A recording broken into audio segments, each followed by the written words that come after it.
अहंग मक्तदा नसीगी कुमतरा तरेलक सुबा कुनाय थमी ओजा नोंतम मंगोल की ताइबंग पावन निक्सिंग थौरम की थौरम असिदा लेंबिरइबा ओजा सिंह अमसुंग लंदम असिगी संगारबा ओजा सिंह ख्वाइखि बिकि मफमदा अहागना इकाय खुमनबा उच्चरी हजिक थौरम परेंगी मतुंगिना अफोंग मिफम थम्बगी मकांग अदो जौरगले मरम अदुना लेंबिरइबा ओजा सिंह पुनमक्तगी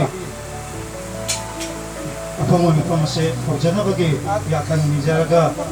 मिफम असे हौजरगे मिफम असे हौजबगी मकांग असिदा नसिगी फमगदोरिबा मिफम अफोंग मिफम असिगी यातोंगबगी फम असे लौबिनबगी तमक्ता अहाना नोंथमंग library cum museum and publication की प्रोप्राइटर और ओजा नोंथमंग इंद्र कुमार को अहाना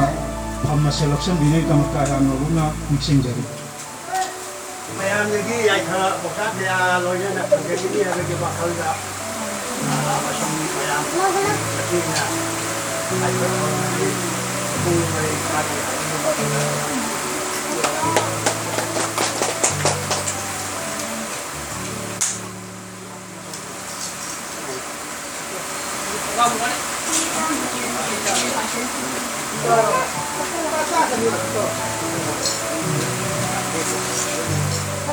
हौजी अफोंग मिफम असिगी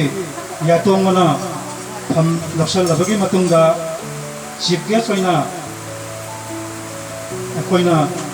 बाटोन खादुना तौजरगिबा ओजा साहित्य भूषण अमसुंग लाइस्लाम चिंथांग गोल्ड मेडलिस्ट ओजा लाइडेनाकोम श्रुति कुमार ओजाबू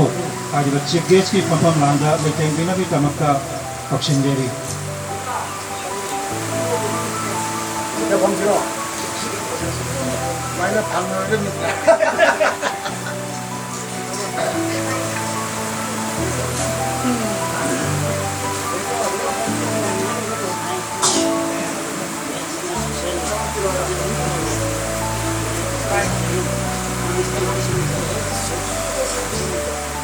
मैं अपना फोन मिसिंग रहेगा ऐसे कि अंगूठना फंपा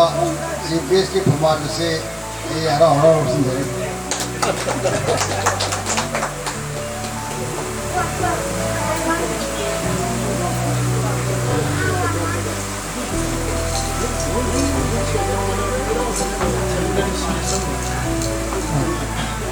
थौरम परेंगी मतंगना हौजी चीफ गेस्ट ना फम लांगा लेटेंग बिरेबगी मतुंगा गेस्ट ऑफ ओनारोइना इखुला निंगवाना पंजाब बदा नोंथोंगम रजाबिदु अहागना चीफ गेस्ट ओनागी फम असिदा इलेक्शन दिनना बगी तमका अहागना गेस्ट ऑफ ओनारोइना इलेक्शन दिनवी तमका अहागना नोंगना निंगसिंजे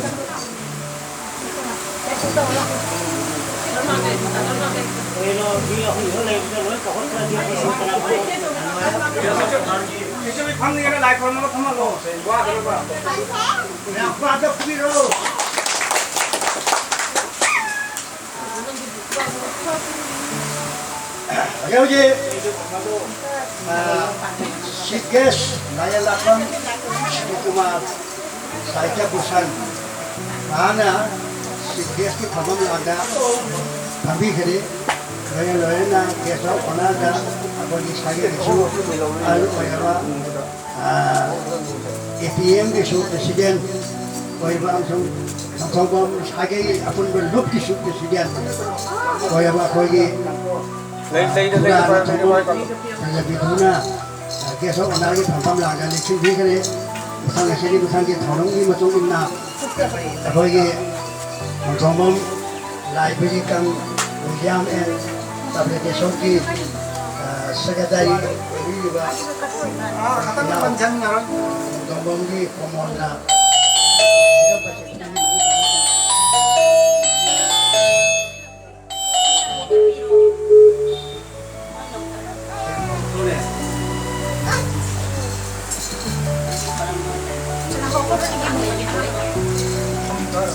Ngasigi Kumutara Tarilak Suba Kunai Thomi Waja Nongtoma Mangolgi Tagong Kawa Nixing Toramasigi Apongba Mifam Asigi Tiram Pomagi Matang Sida Agagna Aibab Tiram Pomagi Toramasig Niang Pomda Swiss Tau. Pomdok Sagi Madudi Nasi Ase Try the whole garden. Maruana Kumutara Tarilak Suba Kunai Thomi Bolse, Waja bolse. Nongtombam Mangolgi Tagong Kawa Nixing Taumasida Lenbireba Wajasing Miang Pomda Yana Kai Kona Ochari Nasigi Pamliba Apoma Pamasigi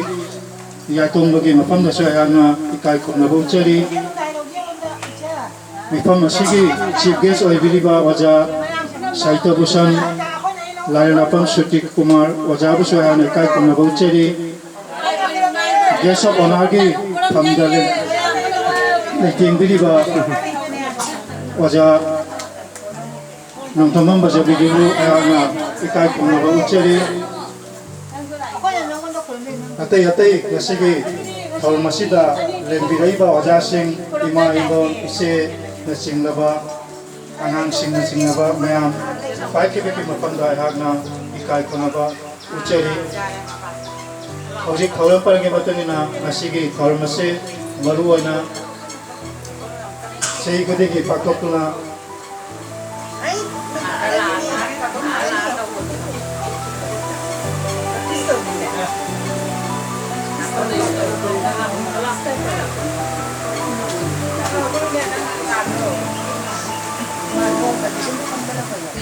Nasi Ase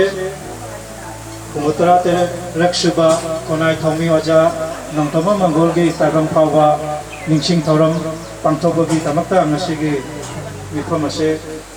Amasung Thauram Ase Pangtokpani Aina Hajaraga Thauram Parian Pongdokbagi Matang Ase Matang Asida Rasenderi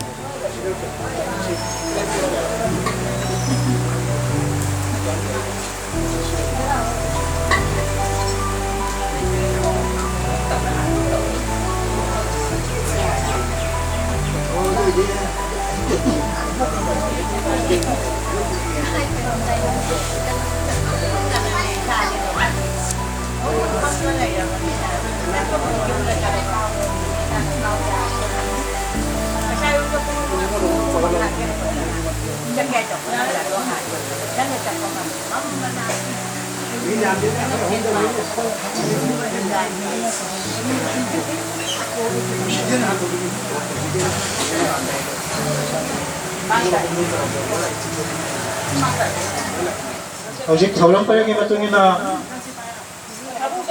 Ikai Konaba Utpagi Matang Asida Ayana Ngasigi Pamliba Mifam Asigi Mifam Mapu Oibiriba Waja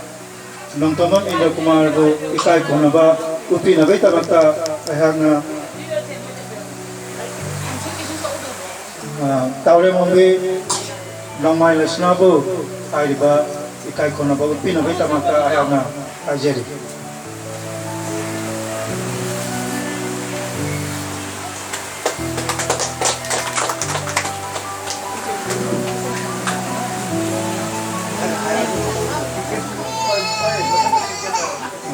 Matangga Chief Guest ki Papam Landa Lighting Biriba Waja Saito Busan Layanapam Suti Kumar Bu Kudai Amana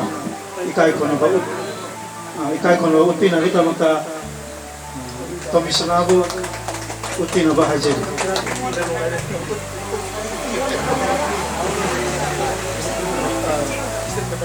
Matangda Guest of Onagi Papam Landa Lighting Biriba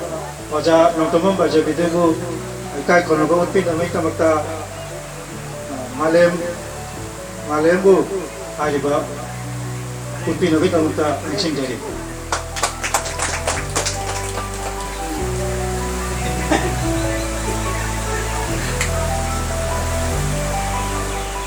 ꯍꯧꯖꯤꯛ ꯏꯀꯥꯏ ꯈꯨꯝꯅꯕꯒꯤ ꯊꯧꯔꯝ ꯑꯁꯦ